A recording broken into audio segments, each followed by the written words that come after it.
Hi good morning all of you. तुम हमारे YouTube channel RJJAS coaching classes में आज आपको एक हाइट और डिस्टेंस का क्वेश्चन हल करके दिखा रहे हैं। क्वेश्चन आप पढ़ सकते हैं। एक क्षैतिज बिंदु बी से किसी भट्ठे की चिमनी का उन्नयन कोण 45 डिग्री है। यदि भट्ठे के पाद से बिंदु ए की दूरी 150 फुट है तो चिमनी की ऊंचाई ज्ञात करो। तो प्रश्नानुसार देखो चित्र क्या कहता है। किसी क्षैतिज बिंदु मतलब जमीन में किसी बिंदु बी है, यहाँ पे बी है, यहाँ पर एक व्यक्ति है। यहाँ से इस चिमनी को बनाया, ये भी जमीन से है और चिमनी खड़ी है। चिमनी का जो निचला होता है उसे पाद बोलते हैं, जो ऊपर का होता है उसे शीर्ष बोलते हैं। यानी ऊपरी भाग शीर्ष और सबसे निचली भाग पाद होता है। तो चिमनी आपकी AC है और कोण यहाँ पे आपकी जो बिंदु बी है, बी से शीर्ष का यानी भट्ठे की चिमनी का उन्नयन कोण जब ऊपर होता है, ऊपर की ओर, यहाँ से इसका उन्नयन कोण कितना डिग्री बोलना है, 45 डिग्री बोल रहा है, तो ये 45 डिग्री बना दिया। आगे बोलता है यदि भट्ठे के पाद से बिंदु ए की दूरी, यानी भट्ठे का पाद यहाँ है और बिंदु बी से बीच की दूरी कितनी है, 150 फुट।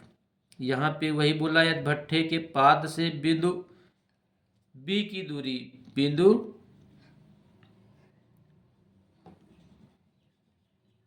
बी यदि भट्ठे के पाद से बिंदु बी की दूरी 150 है। भट्ठे का पाद ए हमने मान लिया और बिंदु बी से बीच की दूरी 150 फुट है। तो चिमनी की ऊंचाई बोला, इसकी ऊंचाई ज्ञात करो। यानी क्वेश्चन में आपको एक उन्नयन कोण दिया है और ए यानी पाद, भट्ठे का पाद और बी के बीच की दूरी दिया है 150 फुट।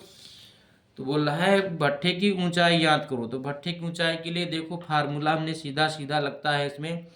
जब ऐसी दशा में होते हैं किसी समकोण त्रिभुज में एक उन्नयन कोण दिया हो, न्यून कोण यानी न्यून कोण एक दिया हो और एक भुजा दिया हो, तो तीसरी अपने आप निकाल देते हैं हम, जो है कि साइन कास टैन से।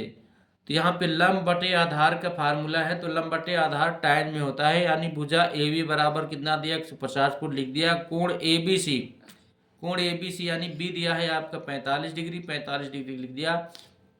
भुजा ऊंचाई ए से याद करना है, तो हमने टैन थीटा बराबर लगा दिया लंब बटे आधार। टैन 45 डिग्री, थीटा का मान यहाँ पे 45 है तो 45 यहाँ रख दिया। लंब बटे आधार 50 फुट 150 रख दिया। टैन 45 का वैल्यू होता है 1/√2, 1/√2 रोक दिया, यहाँ कर दिया लंब, और जो 150 ये था यहाँ पे आ गया गुणा में। तो लंब बराबर कितना हुआ, 150/√2। अब √2 को हटाने के लिए अंश और हर में दोनों में गुणा किया, अंश और हर दोनों में गुणा कर दिया। 150/√2 बराबर 150/√2 गुणे 1√2। अब यहाँ पे ये 150√2, जब √2 दो बार हो गया तो रूट हट गया, 2 आ गया। 2 से 150 को भाग दिया, 75√2 आ गया। 75√2 फुट ऊंचाई जो है कि ये निकल आई। ये आपका हो गया आंसर। ये लंब ये बोलो, ये इसको ऊंचाई बोलो। क्वेश्चन यहीं पे खत्म होता है और ये आपका आंसर हुआ। तो आंसर भट्ठे की ऊंचाई बराबर 175√2 फुट। ये आंसर हो गया आपका। ओके, धन्यवाद, थैंक यू। वीडियो को लाइक कर देना, चैनल को सब्सक्राइब कर देना यदि समझ में आया है तो। धन्यवाद।